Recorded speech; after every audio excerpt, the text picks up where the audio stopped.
오늘 하나님께서 우리에게 주신 말씀은 시편 126편 1절부터 6절까지의 말씀입니다. 여호와께서 시온의 포로를 돌려보내실 때에 우리는 꿈꾸는 것 같았도다. 그때 우리 입에는 웃음이 가득하고 우리 혀에는 찬양이 찼었도다. 그때 문나라 가운데서 말하기를 여호와께서 그들을 위하여 큰일을 행하셨다 하였도다. 여호와께서 우리를 위하여 큰일을 행하셨으니 우리는 기쁘도다. 여호와여, 우리의 포로를 남방 시내들 같이 돌려보내소서. 눈물을 흘리며 씨를 뿌리는 자는 기쁨으로 거두리로다. 울며 씨를 뿌리러 나가는 자는 반드시 기쁨으로 그 곡식단을 가지고 돌아오리로다. 하나님께서 이 말씀을 통해 우리에게 은혜 주시기를 원합니다. 날씨가 많이 무덥습니다. 아직도 여름이 한참 남은 것 같은데 지치기 쉬운 계절 주의 은혜로 잘 지내시기 바랍니다. 특별히 이런 시간에 와서 우리 찬양으로 준비하는 우리 찬양대 늘 수고하신데 오늘 격려하는 마음, 감사하는 마음으로 우리 박수 한번 하십시다. 네. 고맙습니다. 같이 기도하시죠. 사랑의 주 여호와 하나님, 감사합니다. 주님께서 베푸신 귀한 사랑으로 복된 주일을 맞이하여 주님의 전에 나왔습니다. 무덥고 습해서 지치기 쉬운 저희들의 삶이지만 그래도 하나님의 은혜와 사랑이 있으면 이겨낼 수 있을 것 같은 믿음으로 주님의 전에 나왔습니다. 이 시간 저희들 만나주시고 하나님, 이 여름을 지낼 수 있는 신선한 바람과 같은 하나님의 은혜, 마르지 않는 샘물과 같은 하나님의 말씀 마음에 채우고 우리의 삶의 자리로 돌아가서 복되게 살아가는 저희 될 수 있도록 주님께서 함께하여 주옵소서. 이제 말씀을 듣겠습니다. 주신 말씀 열린 마음으로 듣게 하시고 들려주신 말씀 마음에 새겨서 우리가 이 세상 주님과 더불어 살아가는데 부족함 없도록 주님 함께하여 주시옵소서. 예수님의 이름으로 기도드립니다. 아멘. 저는 청소년 중고등부 시절을 교회에서 보내는 즐거움이 있었습니다. 요즘은 조금 힘들 것 같아요. 하지만 저희 다닐 때는 중고등부 되면은 교회 안에서 문학의 밤, 찬양의 밤 그런 거를 했던 것 같아요. 아직도 이렇게 기억해 보면은 풋풋한 즐거움들이 생각이 나요. 여름 방학이 되어지면 한 달 정도 그 저녁에 그렇게 모였어요. 요즘 같으면 불가능하잖아요. 근데 모여가지고 신앙성도 준비하고 중창도 준비하고 또 전체 합창도 준비하고 또 어떤 때에는 연극까지도 준비해가지고 문학의 밤이라고 하는 타이틀을 가지고 주변의 친구들이나 교우들을 초청해서 찬양의 밤처럼 그렇게 행사를 했었어요. 어떤 친구들은 와서 꽃다발을 준비해가지고 축하해주기도 하고 좀 짓궂은 친구들은 무다발 같은 것들 이렇게 해가지고 나누기도 했던 그런 기억이 납니다. 아마 제 고등부 시절 아마 임원했을 때인 것 같은데요. 그때 그 임원을 중심으로 해서 중창을 하나 했어요. 혼성 복사 중창 그랬어요. 남자 넷, 여자 넷, 8명이 준비한 찬양인데 그때 불렀던 찬양이 바로 오늘 우리 설교 제목하고 똑같은 순리자의 노래라고 하는 찬양이었어요. 설교 준비하면서 여러 번 불러봤는데 그때 생각도 많이 나고 가사도 참 좋았던 것 같아요. 저 멀리 뵈는 나의 시온성, 오 거룩한 곳 아버지 집, 내 사모하는 집에 가고자 한 밤을 세웠네. 저 망망한 바다 위에 이 몸이 상할지라도 오늘은 이곳 내일은 저곳 주 복음 전하리. 가사에 담겨져 있는 의미를 그때 많이 알았겠어요. 하지만 이제 예수님 믿는 사람으로 청소년 시절이지만 아득해 보이는 인생의 여정을 조금 더 순례의 여정으로 힘써서 살아가겠다고 하는 어떤 마음, 그 마음을 담아서 찬양하지 않았나 하는 생각을 해봐요. 요즘도 이 찬양을 좋아하는 이들이 많이 있더라고요. 노래를 하나 소개했으니까 시도 하나 소개해 드릴게요. 순례자, 순례라고 하는 단어가 들어가지는 않지만 잘 새겨 들어보시면은 그 시 가운데에서 순례 또는 순례자라고 하는 의미를 우리가 이렇게 들을 수 있을 것 같아요. 제목은 무릎, 시인은 정호승. 너도 무릎을 꿇고 나서야 사랑이 되었느냐? 너도 무릎을 꿇고 나서야 걸을 수 있다는 것을 아는데 평생을 걸렸느냐? 차디찬 바닥에 스스로 무릎을 꿇었을 때가 일어설 때이다. 무릎을 꿇고 먼 산을 바라볼 때가 길 떠날 때이다. 낙타도 먼 길을 가기 위해서는 먼저 무릎을 꿇고 사막을 바라본다. 낙타도 사막의 길을 가다가 밤이 깊으면 먼저 무릎을 꿇고 찬란한 별들을 바라본다. 이런 시예요. 이 시에는 메타포적 반전이 들어가 있어요. 그러니까 은유적 반전이죠. 무릎을 꿇는다고 하는 것은 어떤 의미입니까? 항복이죠. 순종이죠. 그런데 그 무릎을 꿇어야지만 얻을 수 있는 것을 얻을 수 있다고 하는 말씀이에요. 무릎을 꿇어야 사막 가운데서 내가 가야 될 먼 산을 바라볼 수 있대요. 그리고 무릎을 꿇어야지만 찬란하게 어두운 밤 하나를 비추고 있는 별빛을 볼 수 있다는 것이죠. 무릎을 꿇어야 그 무릎에서 사막을 걸어갈 수 있는 힘을 얻을 수 있다고 이 시인은 노래하고 있어요. 내 힘이 아니겠죠. 무릎을 꿇어야 그 무릎에 하나님께서 신성한 힘을 주어서 사막을 이겨낼 수 있는 힘을 허락해 주신다 하는 말씀이에요. 이게 순례죠. 저는 이 시를 읽으면서 주님께서 하셨던 말씀 하나를 떠올렸어요. 너희가 나를 따라오려거든 자신을 부인하고 나를 따르라. 자신을 부인할 때 내가 너에게 힘을 북돋아 주어서 이 세상을 진지하고 복되게 살아갈 수 있는 삶으로 만들어 주겠다 하신 예수님의 말씀을 이 시를 통해서도 듣게 되어집니다. 여기에 순례의 참 의미와 순례자의 참 모습을 우리가 보게 됩니다. 믿음을 가지고 살아가는 우리의 삶을 우리는 순례라고 이렇게 표현할 수 있죠. 저는 믿음, 하나님을 의지하고 살아가는 우리의 삶은 순례의 여정이고 믿음의 순례라고 이렇게 표현하고 싶어요. 그러다 보면 저도 순례자고요. 여러분도 순례자고요. 이도 저도 다 순례자고요. 우리는 순례의 여정을 함께 나아가고 있는 믿음의 벗들이 되어집니다. 함께하는 사람들이 있기 때문에 손을 내밀어서 손을 잡고 때로는 버겁고 어려운 이 순례의 여정을 힘차게 살아갈 수 있는 것이고요. 나 혼자의 힘으로 걸어가기 힘들 때 마치 낙타의 무릎 꿇은 그 무릎에 하나님께서 힘을 주셔서 그 신성한 힘으로 다시 일어나서 걸어갈 수 있도록 도와주듯이 하나님 앞에 나아가는 우리들의 삶 속에 그 순례의 여정에 주님께서 힘을 북돋아 주셔서 우리가 그 길을 온전하게 살아갈 수 있도록 도와주시죠. 가다가 넘어질 때도 있겠죠. 하지만 서로의 손을 내밀어서 붙잡아 주면은 힘이 되어 다시 일어날 수 있고요. 그러다가 지치면은 함께 곁에 앉아서 같이 쉬고 조금 기다려주고 내 힘으로 안 되면은 기도로 도와주고 말씀으로 힘을 주면서 걸어갈 수 있는 그 인생의 삶의 여정, 그것이 믿음의 순례가 아닐까 하는 생각도 해보게 됩니다.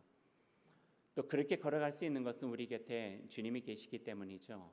하나님께서 우리와 함께 하시기 때문에 그 길을 걸어갈 수 있게 된 것이죠.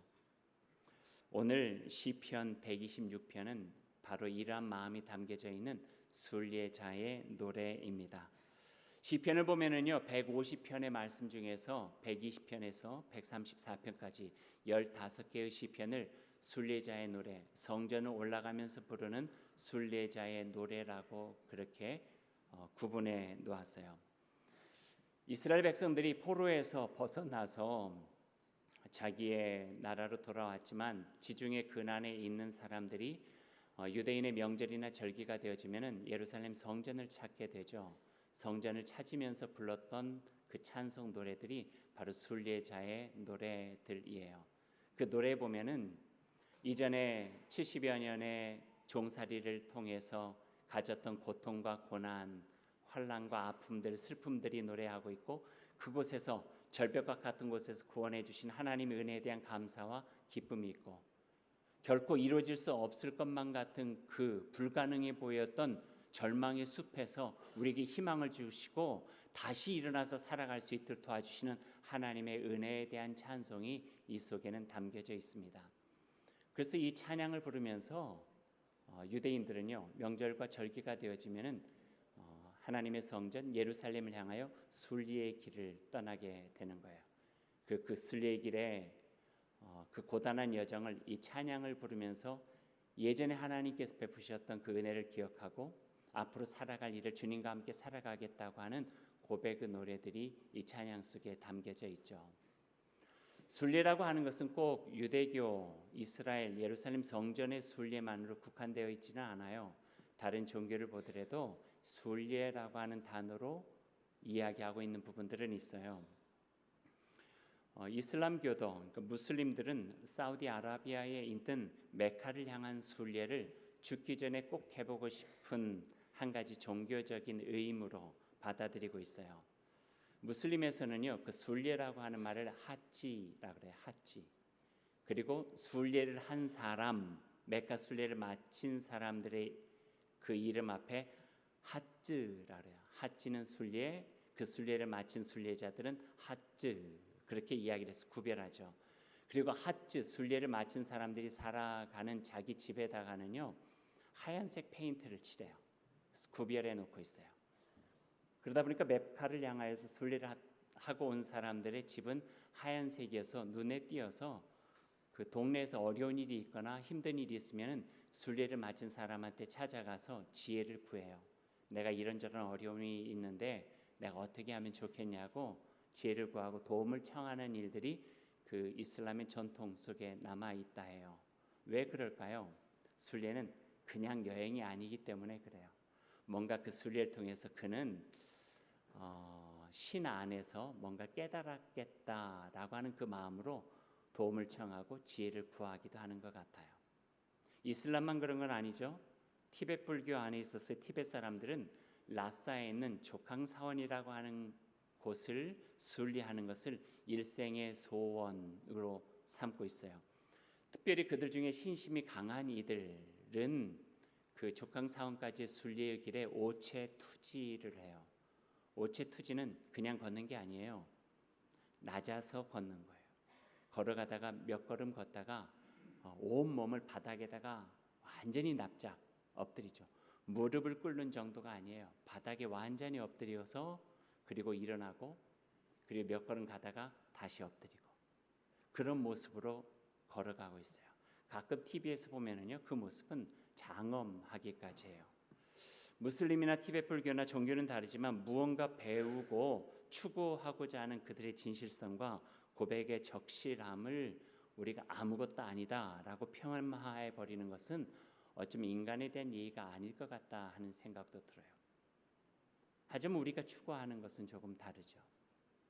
기독교인들이 요즘 많이 찾는 순례 여정이 있어요. 우리 교우 중에서도 다녀오신 분들이 한 분, 두 분 정도 계셔요. 연금술사로 유명한 작가 파울로 코넬료가 걸어서 유명해지게 된 이 순례의 길인데요. 까미노 산티아고라고 해요. 프랑스 남부에서 피레네 산맥을 넘어서 스페인의 콤포스텔라까지 가는 여정이에요. 한 800여 킬로를 걸어서 가는 거죠. 한 40일 정도 걸린다고 해요. 조금 빠르게 걸면은 한 달 정도에 다녀올 수 있고요. 한시적인 여정이지만 그 순례를 하는 사람들은 그곳을 걸으면서 자기 몸 그리고 삶에 깊숙이 배어 있는 세속화, 물들어 있는 욕망의 때들을 벗어버리려고 애를 쓰죠. 그래서 다녀온 사람들의 이야기들은요, 거기에 가면 뭐가 있어, 뭐가 있어, 뭐가 있어, 그런 관광객적인 이야기들을 하는 것이 아니라 내가 그곳에 갔다 온 다음에 내 안에서 무엇을 찾았는지, 어떤 것을 깨달았는지, 그 속에서 하나님과 어떤 친밀한 교제를 나누게 되었는지, 이전에 살아왔던 나의 삶을 다시 한번 회복하고 새롭게 살아갈 수 있는 용기를 내가 어떻게 얻었는지 그 이야기를 나눠요. 그게 순례죠. 저의 좀 가까웠던 친구 목회자들 중에서도 그 까미노 산티아고를 다녀온 이들이 있어요. 한 40일 정도 휴가를 내고 또 안식월을 교회에서 허락받아서 다녀온 이들이 있어요. 쉽지는 않았대요. 가려고 하면은요 모든 걸 다 최소화해야 된대요. 무겁잖아요. 그러니까 뭐 양말도 아주 최소한, 뭐 옷까지도 그렇고 먹을 것도 그렇고 하여튼 최소한에서 갔다 오고 난 다음에 저한테 꼭 권해요. 너무너무 좋았다고. 순례의 여정을 통해서 비록 한 40일 정도였지만 내 안에 지금까지 잊고 있었던 것을 다시 찾았고 내가 집착하고 있었던 것들을 내려놓을 수 있는 소중한 기회가 되었다고 그 이야기를 해요. 그래서 저한테도 다녀오라는 거예요. 속으로 그랬죠. 금당산 올라가기도 힘들어 죽겠는데 800여 킬로를 걷는다는 게 그게 쉬울 것 같은가? 하지만 하고는 싶어요. 왜냐하면 인간이 가지고 있는 목마름들이 있는 것 같아요. 그러니까 순례는요, 그 내 안에 간절한 어떤 신앙적인 심성들을 다시 한번 돌아보면서 나의 존재를 경험해가는 소중한 여정이 바로 순례인 것 같아요. 순례와 여행의 차이를 한번 여러분 비교해 보신 적이 있으신가요? 순례는요, 관광 아니죠. 관광을 목적으로 한 여행이 아니기 때문에 다른 유적지나 멋진 자연경관이나 이국적인 풍경이나 문화를 보는 것과는 좀 달라요. 관광을 가거나 여행을 하는 사람은 어디를 가느냐가 중요해요. 그리고 거기에 갔다 오면 남는 것은 딱 두 가지예요. 뭐예요? 사진과 그곳에서 산 관광 기념품 같은 거, 그것을 보면서 내가 어디 갔다 왔구나 이런 것들을 회상하게 되는 거죠. 하지만 순례는 어디를 가는가가 중요한 것이 아니에요. 왜냐하면 그곳은 어느 유적지를 보거나 관광 자원을 보고 멋들어진 그런 모습들을 보는 것이 아니라 그 오가는 과정을 통해 가지고 나를 찾는 과정이기 때문에 그래요. 나와 하나님과의 친밀한 관계를 회복해가는 과정이 순례이기 때문에 그래요. 오늘 시편에 나와 있고 또 성경을 통해서 순례자들이 불렀던 모든 노래들을 보면은요, 어느 곳이냐라고 하는 장소가 중요한 것이 아니라 내가 하나님과의 관계 속에서 어그러졌던 모든 것들, 나의 삶을 살아오면서 붙어 있었던 어떤 각질과 같은 것들, 내가 벗어버리고 싶었던 것들을 그 과정을 통해서 용기를 얻고 그 순례를 통해서 내 자신을 다시 한번 소중하게 찾아가는 그 과정이 순례의 여정이고 순례자의 모습이라고 우리가 볼 수 있게 되는 것이죠. 그래서 순례, 그 길을 떠난 순례자는 하나님을 찾고 나를 온전히 그 안에서 만남으로써 갔다 오게 되면 어느 정도 나의 삶의 방향을 다시 한번 조율하게 되고 그리고 그렇게 살아갈 수 있는 새로운 용기를 얻게 된다는 말씀입니다. 조금 전에 소개했던 파울로 코넬료가 그의 순례자라고 하는 책을 통해서 순례자가 갖춰야 될 세 가지에 대한 이야기를 하고 있어요. 그것을 요약해 보면 3S예요. 세 개의 S로 시작하는 어떤 단어들이에요. 첫 번째는요, slow예요. slow. 천천히 조심스럽게. 천천히 조심스럽게. 세상이 너무 바쁘다는 거예요. 음식도 인스턴트. 빨리 해 먹어야지. 조급함이 우리 속에 여전히 남아있기 때문에 분주한 세상 속에 우리는 우리 자신을 잃은 채 살아가는 경우들이 많이 있다 하는 거죠. 그래서 순례의 기본적인 것은 슬로우, 천천히 조심스럽게. 길을 걸어가는 것도 그렇고 우리의 인생의 여정을 살아가는 것도 그렇고. 두 번째는요, 두 번째 S는 simple, simple. simple은 단순하고 가볍게죠.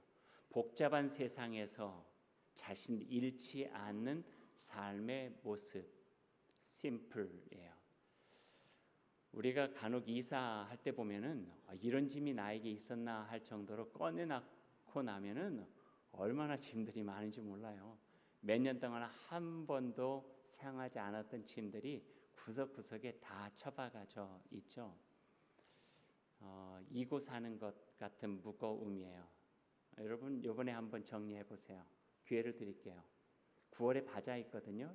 풍암동 근린공원에서 저희 교회가 이 주변 이웃들과 함께 바자를 해요. 여러분이 오늘 가셔서 구석구석 찾아보세요. 이사 간다고 하는 마음으로. 그럼 이게 나에게는 지금 당장 필요 없지만 누군가에게는 요긴하고 소중하게 사용될 수 있겠다 생각하는 거 있으면요, 모아놓으세요.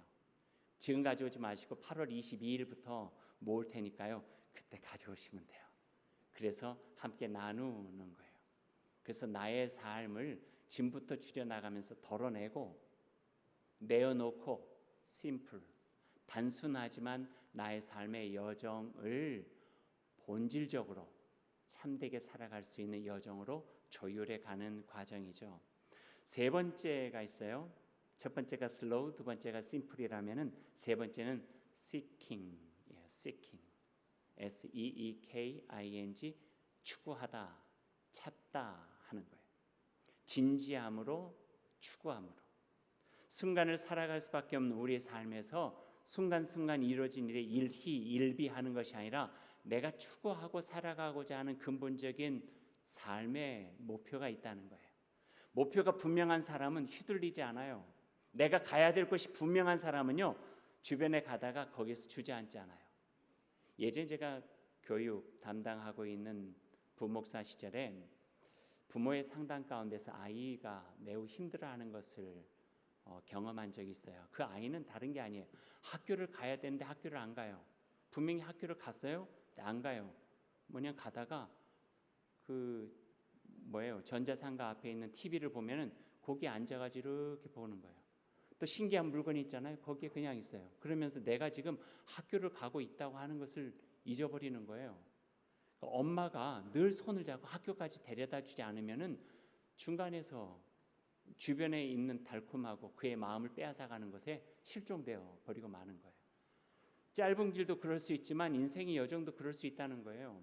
우리가 얼마든지 그러잖아요. 요즘 결혼할 때의 마음, 그리고 내 마음속에 가지고 있는 삶의 의미, 난 이렇게 살고 싶다, 나의 꿈, 나의 이성, 자녀를 우리가 얻고 난 다음에 그를 위한 기도, 믿음을 시작하면서 가졌던 마음가짐, 이런 것들이 주변의 변화에 따라서 이 마음이 이렇게 뺏기고 저 마음은 저렇게 빼앗기고, 그러다 보니까 지금 내가 인생의 여정의 순례길에 어떻게 살아가고 있는가에 대한 방향을 잃어버리는 거예요.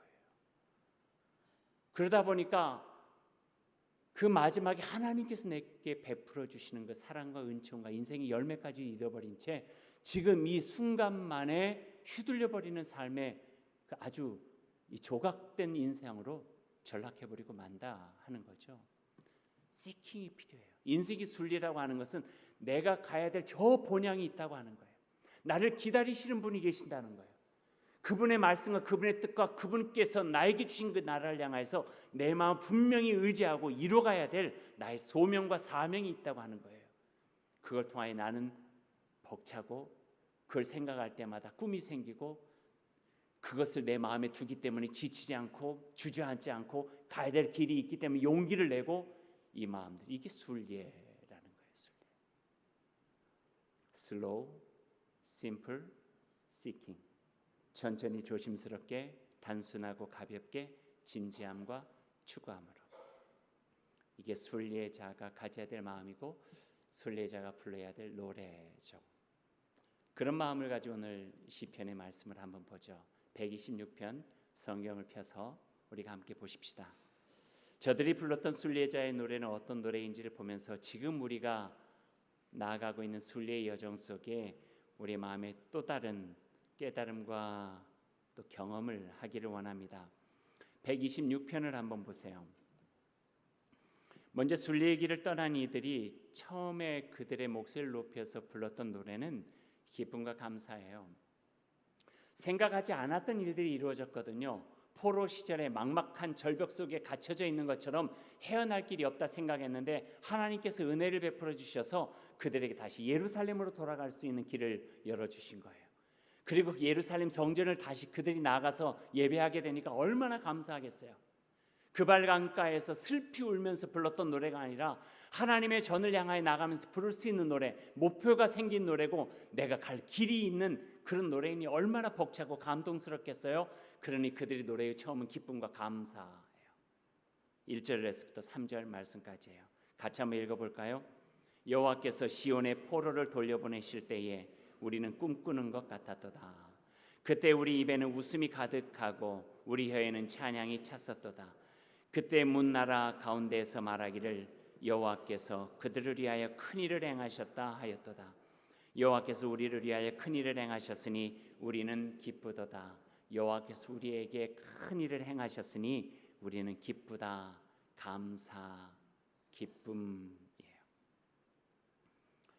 순례자들에게 내려왔던 중세 때부터 내려온 오래된 고전적인 말 하나가 있어요. 그 말은 이거예요. 간단한데요. turistas manden peregrinos arratesen. 이 말은 번역하면 이렇게 돼요. 관광객은 요구하지만 순례자는 감사한다 하는 거예요. 관광 가보셨죠? 얼마나 요구가 많아요. 왜 이건 이렇게 하냐? 왜 저건 저렇게 하냐? 왜 여기는 안 갔냐? 왜 저기는 가야 되는? 왜 아침에 일찍 일어나냐? 밥은 이러냐 저러냐? 요구가 많대요. 순례자는 감사하대요. 인생을 관광객으로 살아가다 보면은요, 우리 마음에 불평이 많아요. 왜 이렇게 날씨는 더워? 아무리 설교 좀 왜 에어컨 이렇게 야각에 틀었어? 설교는 왜 이렇게 또 길어지려고 그래? 그냥 지금 이 시간. 속상한 것들 얼마나 많이 있겠어요. 요구가 많대요. 관광객. 하지만 순례자는 그런 걸 넘어설 수 있는 감사가 있다는 거예요.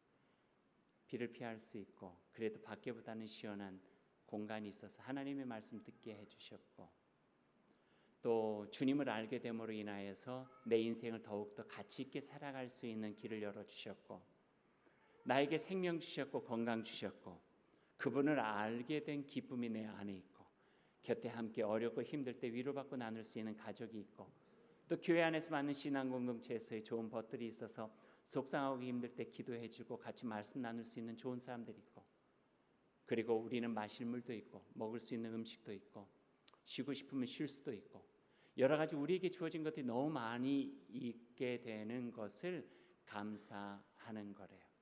관광객은 요청하지만 요구하지만 순례자는 감사하고 기뻐한다.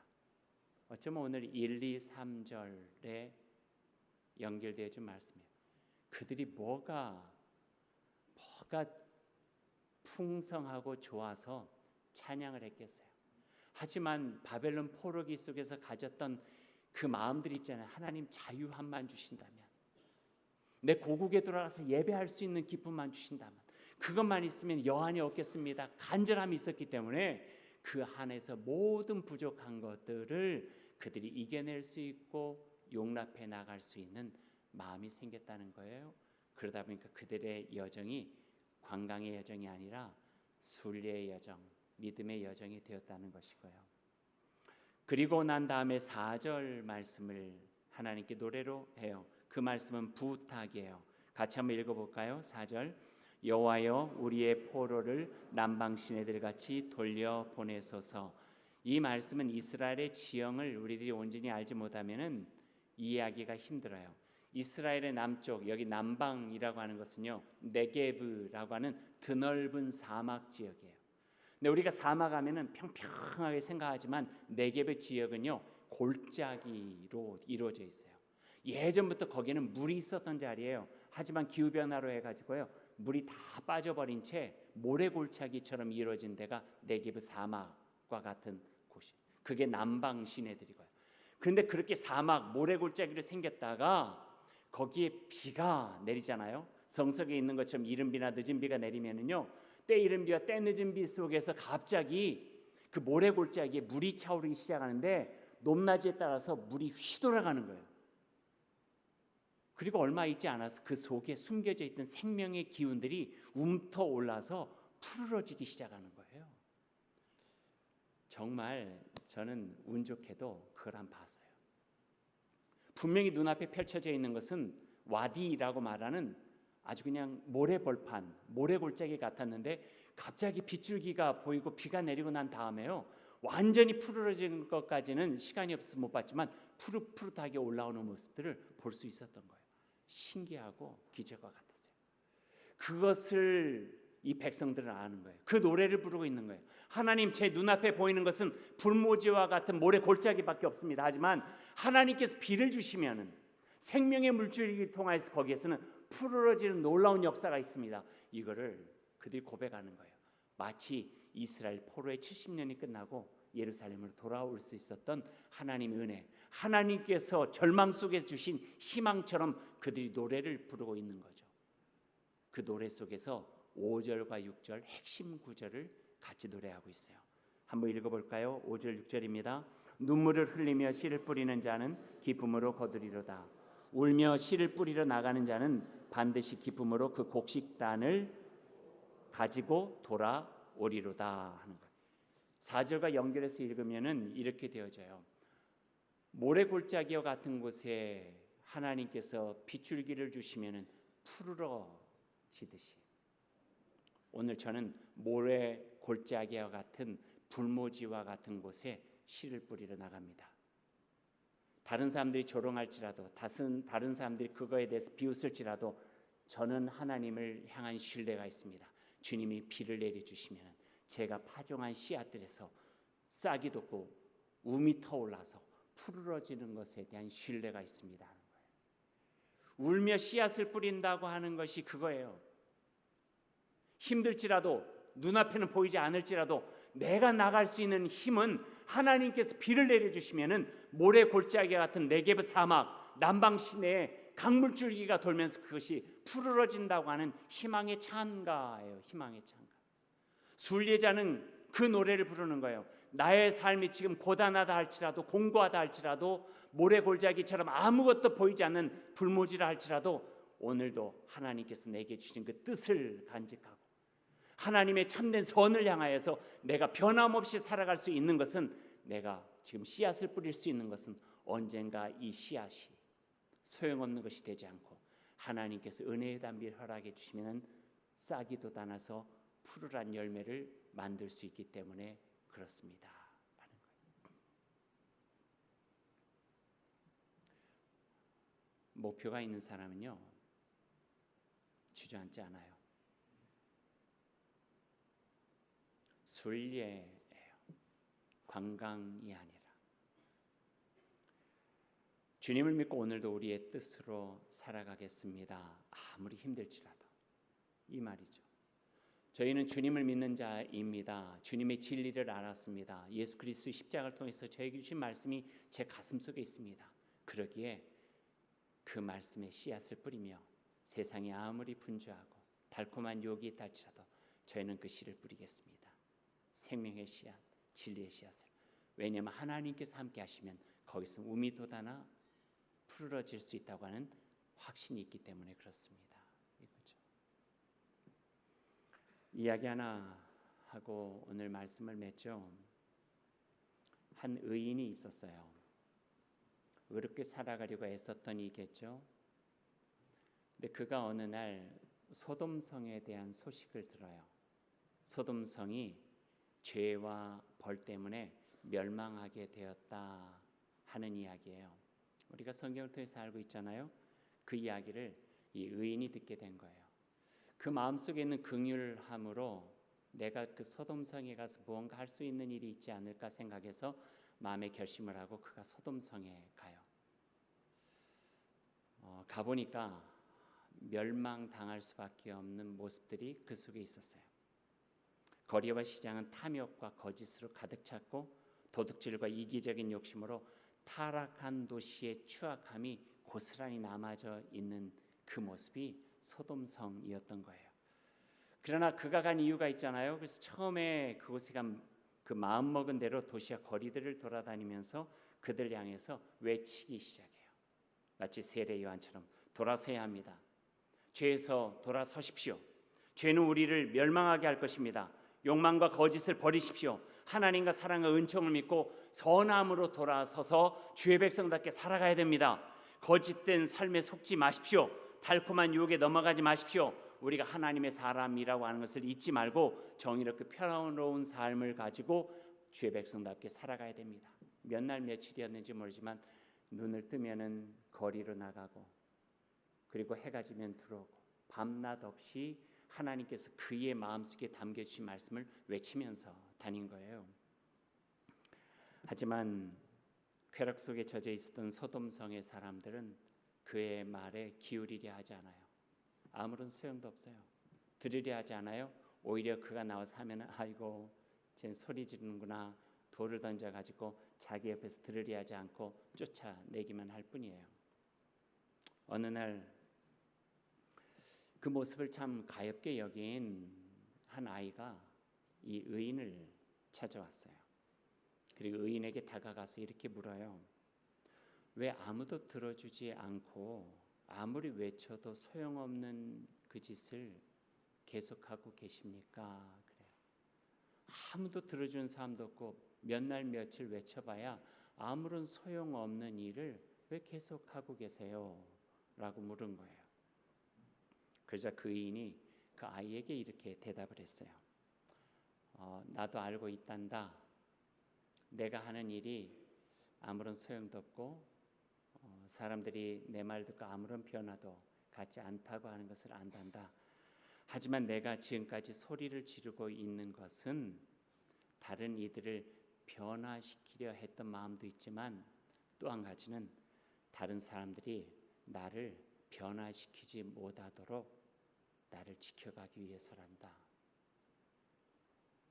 내 속에서 끊임없이 하나님의 뜻에 따라서 외치고 노력하고 살지 않으면 나도 저들과 함께 똑같은 사람으로 변해버릴 수 있기 때문에 그러지 않기 위해서 내가 거리에 나가서 도시 사람들에게 하나님의 뜻을 그렇게 외치고 있는 것이란다.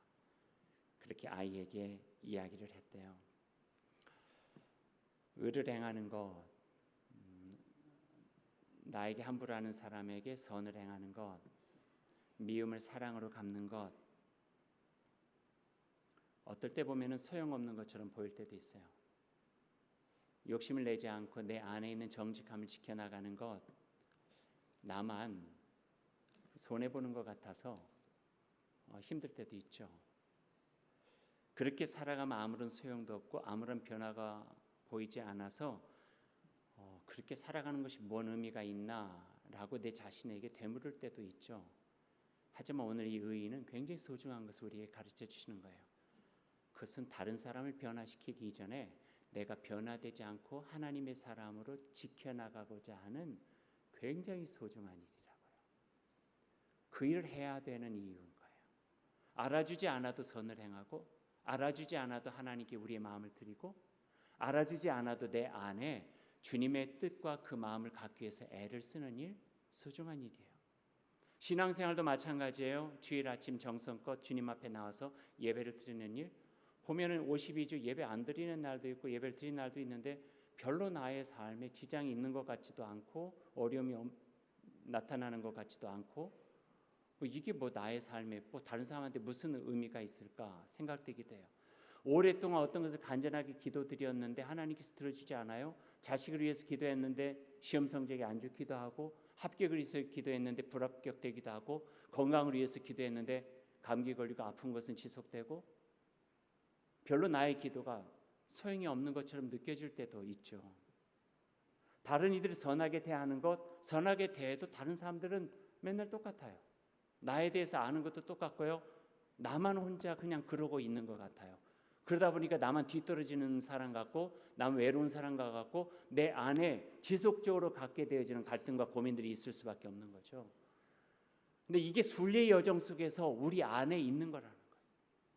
그럴 때 순례는 무엇인가? 관광객은 요청하고 요구하고 나에게 필요한 것, 나에게 더 복된 것, 나를 잘 살게 만드는 것, 내가 편리하게 살아가는 것이 무엇인가를 그냥 눈뜨고 찾는 것이 관광이라면은 순례의 여정은 그런 갈등과 고민 속에서 어떻게 살아가는 것이 하나님께서 나와 함께 살아가는 소중한 삶인가를 진지하게 추구하면서 나의 삶의 자리를 바로 세워가는 것이라고 하는 거죠.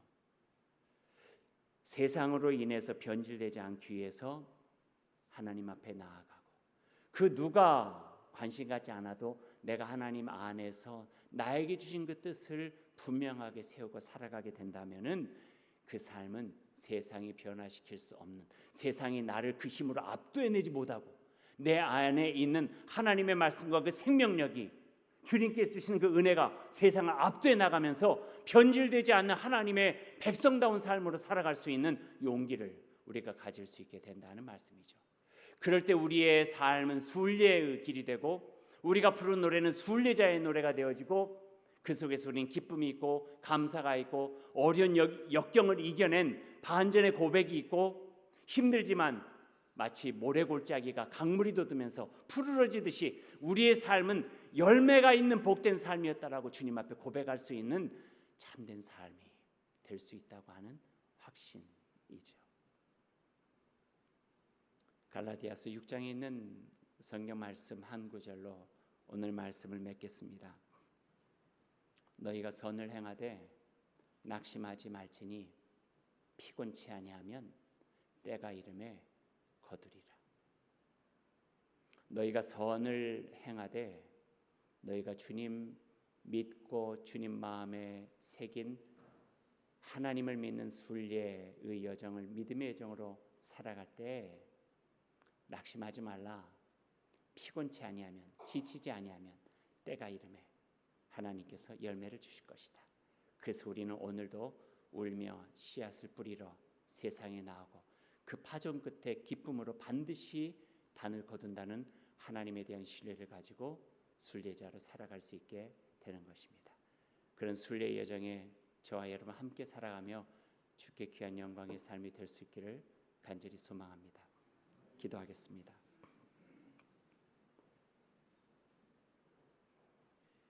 우리가 부를 수 있는 노래가 순례자의 노래입니다. 눈물을 흘리며 씨를 뿌리는 자는 기쁨으로 거두게 될 것이라 주님이 약속해 주셨습니다. 주의 약속을 믿고 나가는 저희가 되기를 소망합니다. 울며 씨를 뿌리러 나가는 자는 반드시 기쁨으로 그 곡식단을 가지고 돌아올 것이다. 하나님 약속해 주셨습니다. 오늘의 이 말씀 마음에 새기고 선한 씨앗, 하나님의 뜻이 담긴 씨앗, 진정 내 자신에게 보람과 가치를 주는 씨앗, 우리 공동체의 기쁨과 감사 가득한 열매를 맺는 그 씨앗을 심기를 원합니다. 때로는 곤고하고 고단하다 할지라도 지치지 않게 하시고 순례자로 믿음의 여정을 걸어가며 그 순례의 끝에 주께 참된 기쁨, 영광 돌리고 30배, 60배, 100배의 아름다운 결실 맺는 저희 될 수 있도록 주님 함께하여 주옵소서. 그래서 우리가 심은 씨앗은 작다 할지라도 푸른 의의 나무가 가득한 세상을 바라보며 기뻐 찬미하는 순례자가 될 수 있도록 주님 함께하여 주옵소서. 예수님의 이름으로 기도드립니다. 아멘.